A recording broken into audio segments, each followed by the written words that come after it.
How to talk. So kids will listen and listen. So kids will talk, a parenting guide.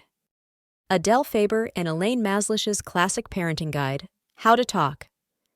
So kids will listen and listen. So kids will talk grew out of their experiences as young mothers enrolled in a parenting workshop led by child psychologist Dr. Haim Janot.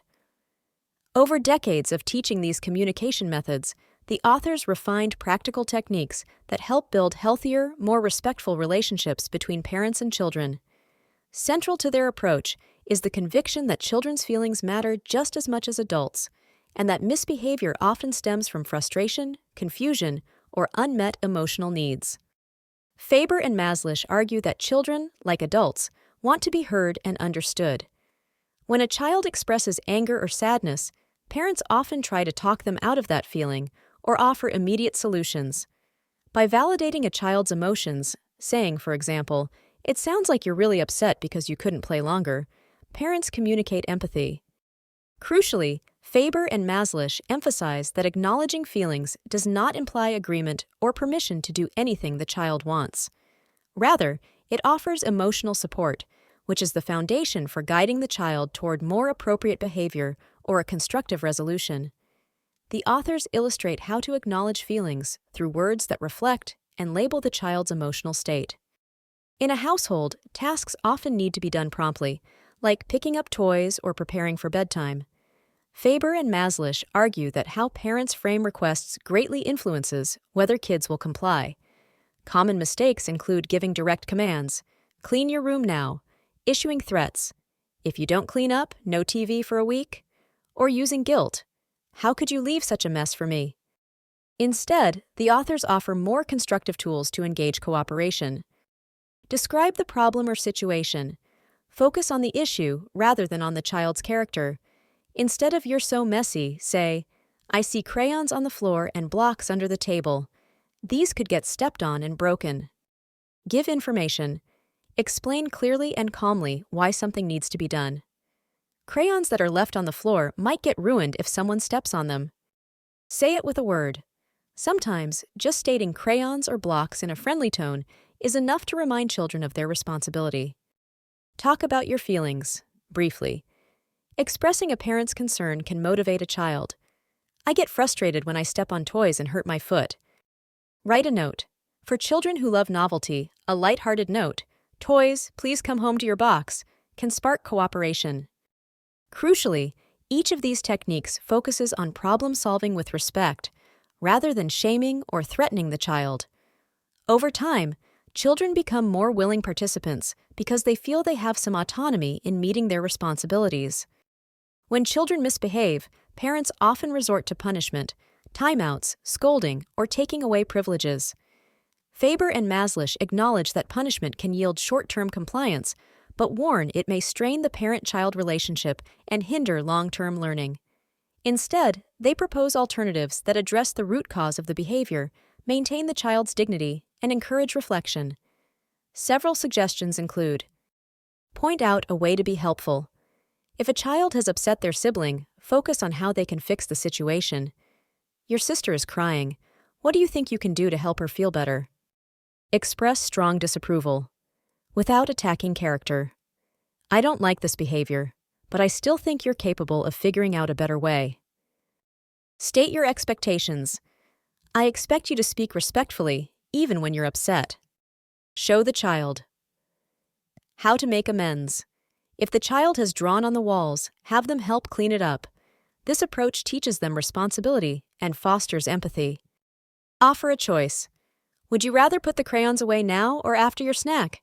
Either way, they need to go back in the box." Take action. Sometimes a parent must intervene. For instance, if a child repeatedly throws toys, calmly remove the toy with a clear statement. "This toy is going away until you can be gentle with it."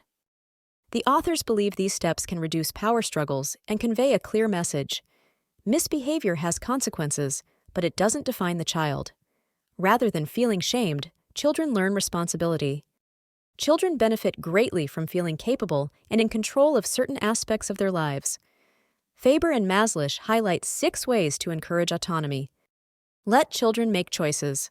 Offer real but limited options. Would you like a sandwich or soup for lunch? To foster decision-making skills. Show respect for their struggle. If a child is learning to tie their shoes, acknowledge the challenge. Those laces can be tough, instead of taking over, which can diminish confidence. Don't rush to answer questions. Encourage children to think for themselves by asking, "What do you think?" or "How might you find out?" Encourage creative problem solving. Let children brainstorm and test out ideas for tackling tasks. This nurtures resourcefulness and independence. Don't take away hope. Even if a child has unrealistic ambitions, gentle curiosity, "What steps do you plan to take?" fosters optimism and a sense of possibility. Encourage collaboration.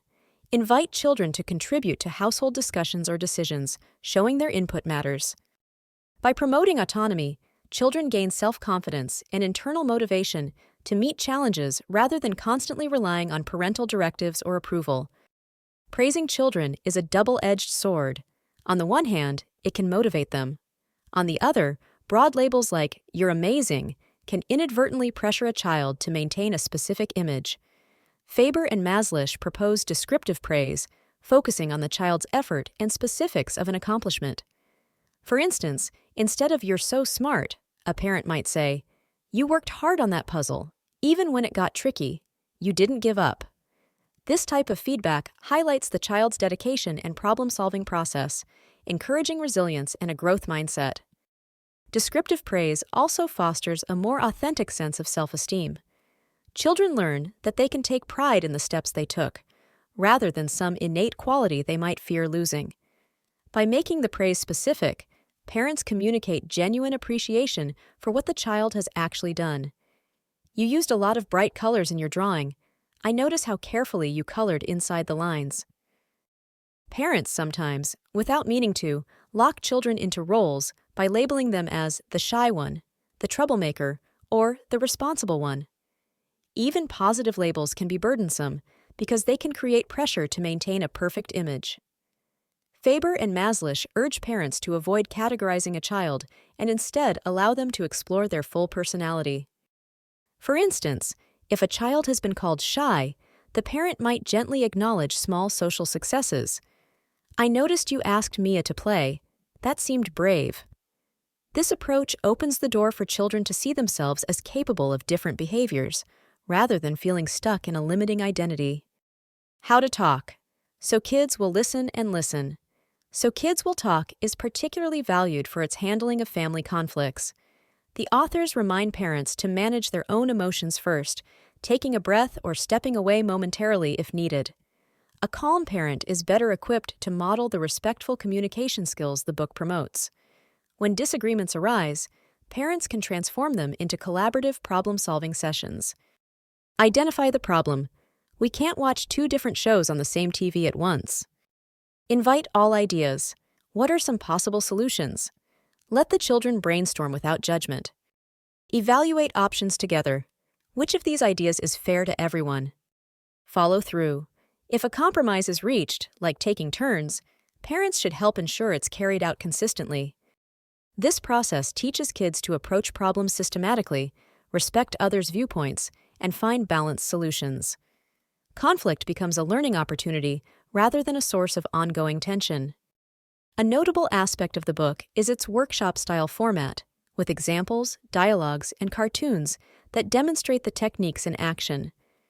Readers see parents making mistakes, raising their voices, or mocking children's tears, and then practicing better communication. The authors also include exercises that encourage readers to reflect on childhood memories of being dismissed or punished, thereby developing empathy for their children's feelings. These illustrative scenarios often feel authentic, with no pretense that children will instantly transform into perfectly cooperative beings. Faber and Maslisch suggest that consistent, patient use of their methods leads to gradual improvement. When parents learn to treat their children's emotions with seriousness and their own emotions with mindfulness, the atmosphere in the home tends to become calmer and more affectionate. Faber and Maslisch's How to Talk. So Kids Will Listen and Listen. So Kids Will Talk remains a cornerstone of positive parenting literature because it tackles universal challenges, tantrums, disrespect, sibling rivalry, and daily power struggles. Rather than relying on punishment or permissiveness, it advocates a balanced, empathetic approach.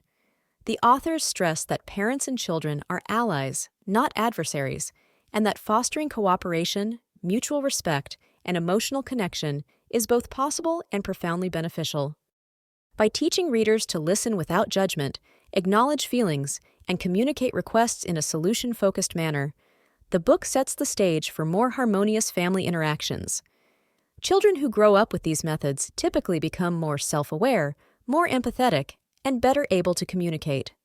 Parents, meanwhile, discover that discipline doesn't need to mean domination. It can be an act of guidance and support rooted in empathy.